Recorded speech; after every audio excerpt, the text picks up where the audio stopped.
and you are so talented, and you are such joy. I wish I could share you with the world, because the world needs you. The world needs the joy, the music, the dance, and the love, and all that goes with that. So breaking down the borders, we need to work together. And when we first came to South Africa, it was rather challenging.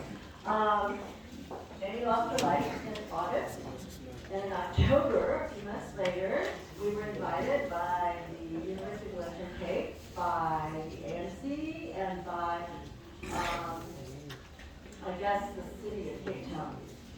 And it was bright lights and newspapers and all of this stuff. And my kids were here, Amy's boyfriend was here, we go like, kind of, what the heck are we doing here? What's going to happen, right? But the one thing I really think helped break us of the sort of, not fear, but apprehension, is going out to the schools.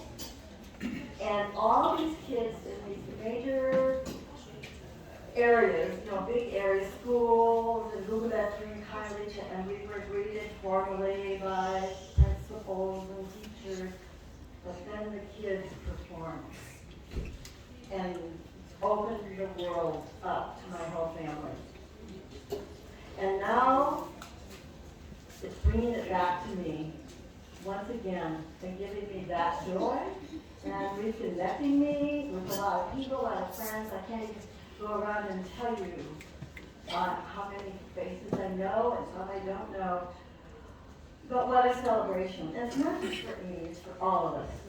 All of us need to celebrate our lives, no matter where we are, where we come from. And I've just been given a gift to better talk about it. And a lot of times when I'm asked to speak in other places, like, the States and a few other countries, people, the little kids ask me, they want to know, number one, where is Amy's body, or what happened, and I said, that's not what this is about.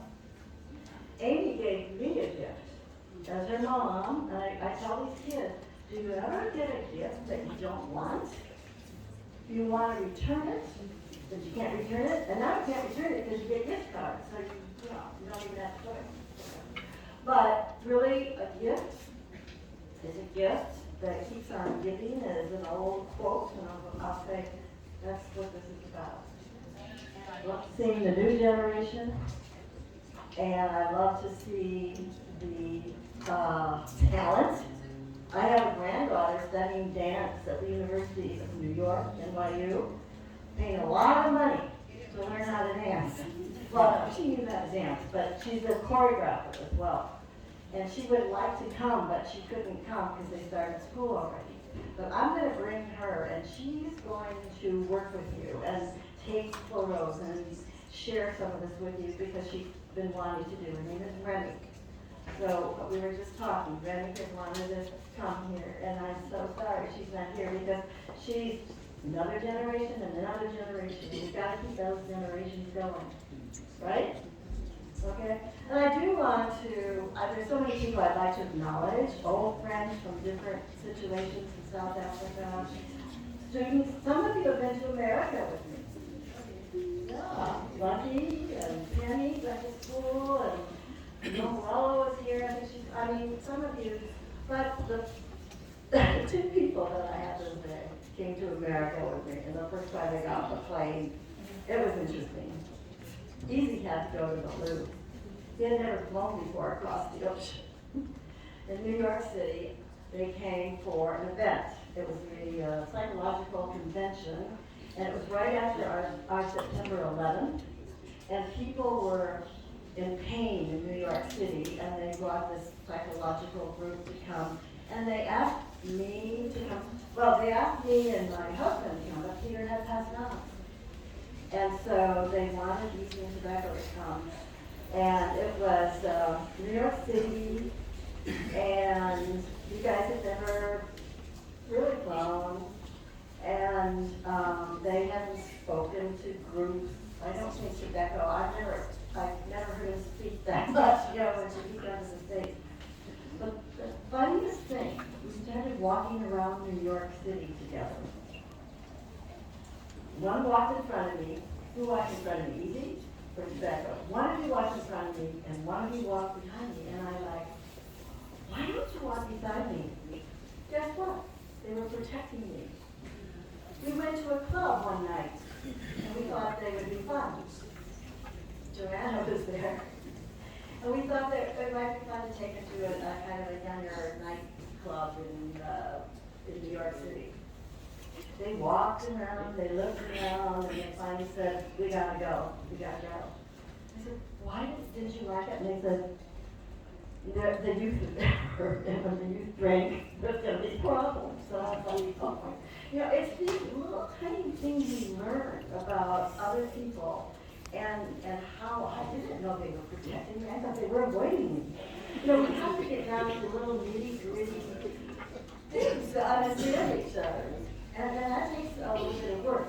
But this type of event today is why I'm so glad I came back. I don't come very often anymore. I had a big birthday. I turned 80, and my kids always say, Mom, should you do this? And yeah, I think I should do it and come back and see all the things.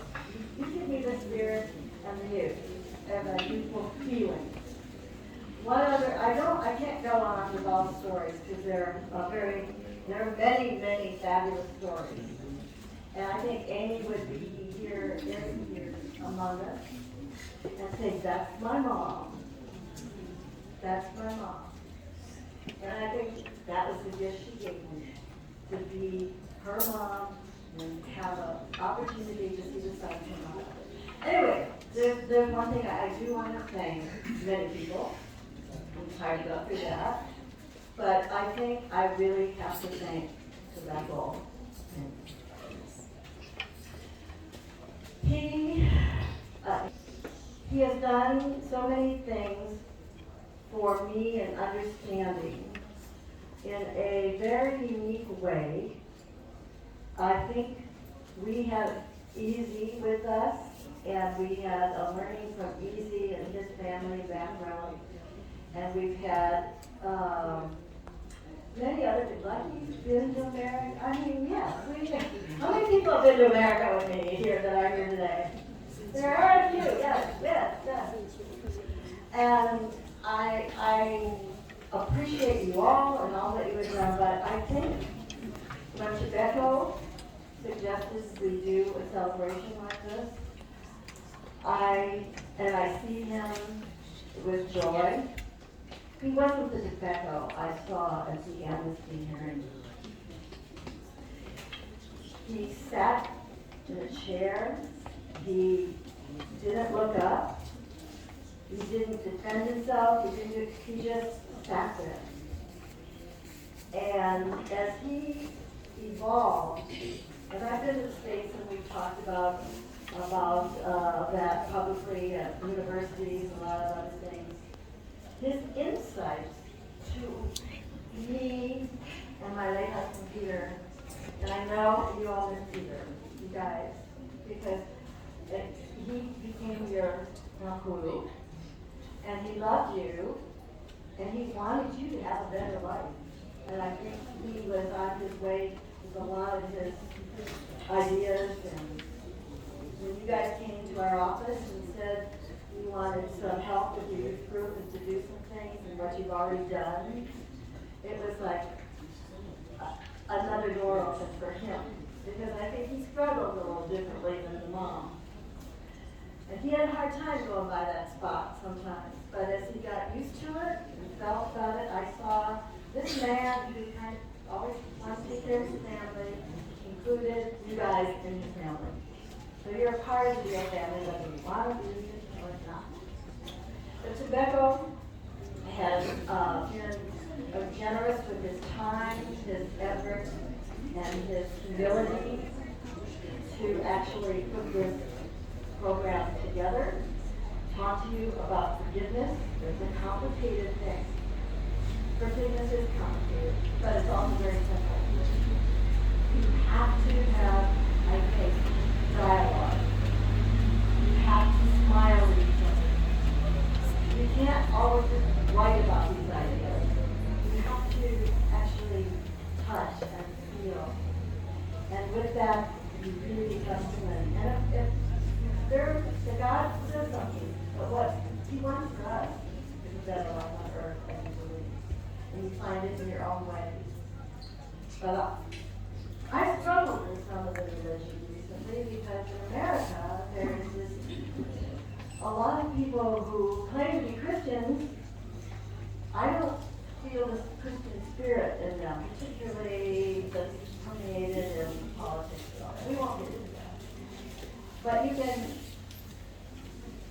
you can find your own way of worshiping, and you can be whatever you want to be with the good values of all religions. So I believe that we all have an opportunity to find whatever we are.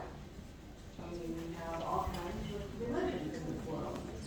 And what I found out, being in a couple of panels on things on forgiveness and whatnot, is that every religion has some way to think about forgiveness, whether it be Jesus on the cross, saying forgive them, they know not what they do,